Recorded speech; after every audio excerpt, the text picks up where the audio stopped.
एक टीचर आपके यहाँ जाएगा और एक टीचर आप रैली में जाएंगे। तो ये 7वां कैटेगरी हम लोगों ने ये किया है। और अब आप पूछेंगे कि 7वां पुरुष का क्या होगा, तो हम लोग ये वर्कआउट कर रहे हैं कि सबसे प्रथम जो लॉट होगा वो लॉट होगा जहाँ पर टीचर्स ज़्यादा हैं, जिन जिलों में वहाँ के पुरुषों को हम लोग जहाँ पे टीचर्स कम हैं उस जिले में शिफ्ट करेंगे। और आपको मैं जानकारी दे दूंगा कि जब 1 से 5 का आज हम लोगों ने PTR देखा, स्टूडेंट टीचर रेशो पूरे राज्य का, तो ऐसे भी जिले हैं जहाँ 13 बच्चों पर एक टीचर है, और ऐसे भी जिले हैं जहाँ 44 बच्चों पर एक टीचर है। मैं जिलों का नाम नहीं लूंगा, लेकिन ये इसको नॉर्मलाइज करना भी एक बड़ा चैलेंज हो गया है।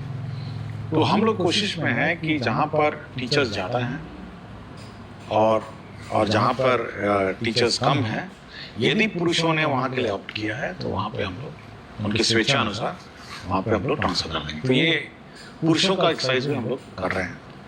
और फिर धीरे धीरे जो महिलाओं का भी इशू रह जाएगा, जो मतलब बाकी पुरुषों का रह जाएगा, तो ये इस पर निर्भरता रहेगी कि कहाँ पे टीचर्स कम हैं और कहाँ पे टीचर्स ज़्यादा हैं, उसके आधार पर उसको हम लोग टेकअप करेंगे। तो पुरुषों को हम लोगों ने नहीं छोड़ा, पुरुषों पर भी हम लोग एक्सरसाइज कर रहे हैं। और बीच बीच में यूट्यूब और फेसबुक और सोशल मीडिया अचानक पैनिक टीचरों में क्रिएट कर देते हैं कि लगता है अब ट्रांसफर रुक जाएगा।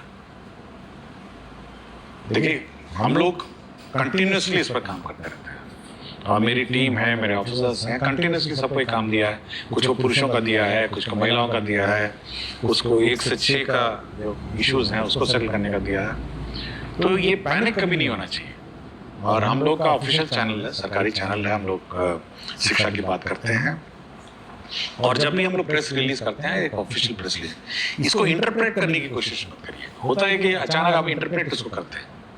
हम लोगों ने जैसे ऐच्छिक स्थानांतरण दिया हुआ एक ऑप्शन था, आप ऑप्शन मतलब चुनिए या नहीं चुनिए, लेकिन उसको इंटरप्रेट करने लगा कि लगता है कि अब ऐच्छिक स्थानांतरण होगा और कोई स्थानांतरण नहीं होगा। ये कभी हम लोगों ने नहीं कहा ये बात।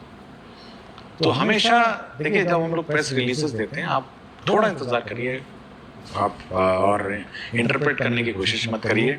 हमारा ऑफिशियल चैनल्स हैं जिस पर हम लोग अपना क्लैरिफिकेशन देते हैं, और हम चाहते हैं कि ये पूरी व्यवस्था ट्रांसपेरेंट हो और टीचर्स को जानकारी हो कि उनके साथ क्या हो रहा है। कोई बात हम छुपा के नहीं रखना चाहते कि भाई हम छुपा के रखे हुए हैं, और मतलब हम लोग अन्यथा बोलना नहीं चाहते। हमने आपको बता दिया कि 34 लोग हम लोगों से गलती होगी, छूट गया थे। हम लोग जिसको खोज के निकाले थे, जिनको 1 से 6 कैटेगरी में जिनको जिला अलॉटेड है, स्कूल अलॉटेड नहीं है, कर रहे हैं। और जो लोग अब कुछ लोगों ने मुझसे पूछा, अचानक बहुत सारे मैसेजेस आए कि सर अंतर जिला वाले को तो आपने पास कर दिया और बाहर वाले जिले को आपने छोड़ दिया। देखिए, टीचरों को समझना भी ये चाहिए। देखिए, सीनियरिटी जब टीचरों की लिखी जाती है, तो जब आप किसी अन्य जिले में जाते हैं तो आपकी सीनियरिटी उस जिले के टीचरों के सीनियरिटी से सबसे नीचे हो जाती है। ये भी समझना चाहिए।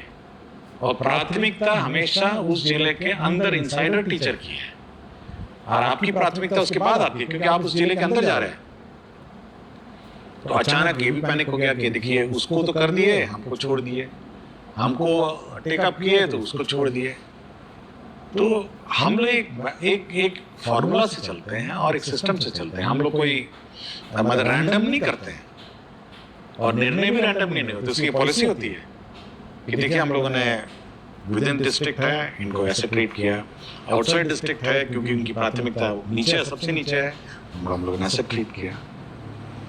तो ये सब हम लोग देखते हैं। तो कभी भी टीचर को ये नहीं सोचना चाहिए कि हम पक्षपात करते हैं या कोई रैंडम व्यवस्था करते हैं। हम लोग जो ट्रीटमेंट किसी एक कैटेगरी टीचर के साथ करते हैं, वही ट्रीटमेंट हम लोग बी कैटेगरी टीचर से। और कोई हम लोग मतलब इसका गलत इंटरप्रिटेशन किसी टीचर या किसी सोशल मीडिया में जो हमारे टीचर्स ग्रुप बहुत सारे हैं, उनको नहीं करना चाहिए। आप पूछ सकते हैं, विभाग से पूछ सकते हैं, बहुत सारे पदाधिकारी हैं, डायरेक्टर हैं, DO हैं। और हम लोगों ने ये भी व्यवस्था की है व्यवस्था में कि अगर आप अपने प्रेजेंट पोस्टिंग से शुद्ध हैं विद इन द डिस्ट्रिक्ट, तो आप अपने स्थापना समिति, अपने ग्रीवांस पोर्टल में आप अप्लाई करिए। और ग्रीवांस पोर्टल DO देखते हैं, RDD देखते हैं, और हम भी देखते हैं और मॉनिटरिंग उसकी होती है। और जिला स्थापना जो समिति है, जो डिस्ट्रिक्ट की कमेटी है, वो अगर आपको कोई विशेष समस्या हो, तो बहुत ही विशेष समस्या हो, एनमास तो नहीं ले सकते, अचानक फिर से 10-20 हज़ार का शुरू नहीं कर सकते, लेकिन आपको कोई विशेष समस्या है, आपकी सुनवाई करेगी और आपके समस्या का समाधान करेगी। और मैं बार बार यही बात करता हूँ और हर फोरम पे यही कहता हूँ कि टीचर्स की सुविधा तो हम लोग कंसिडर करते हैं, लेकिन बच्चों की असुविधा हम लोग मतलब क्रिएट नहीं करना चाहते हैं। हम लोग ऐसी व्यवस्था नहीं क्रिएट करना चाहते हैं जहाँ पे स्कूल बंद हो जाएं, पढ़ाई पाठन अफेक्टेड हो जाए, या फिर मैथ्स टीचर चले जाते हैं तो मैथ्स टीचर अब नहीं है तो क्या करेंगे, साइंस टीचर अचानक ट्रांसफर हो गए तो क्या करेंगे।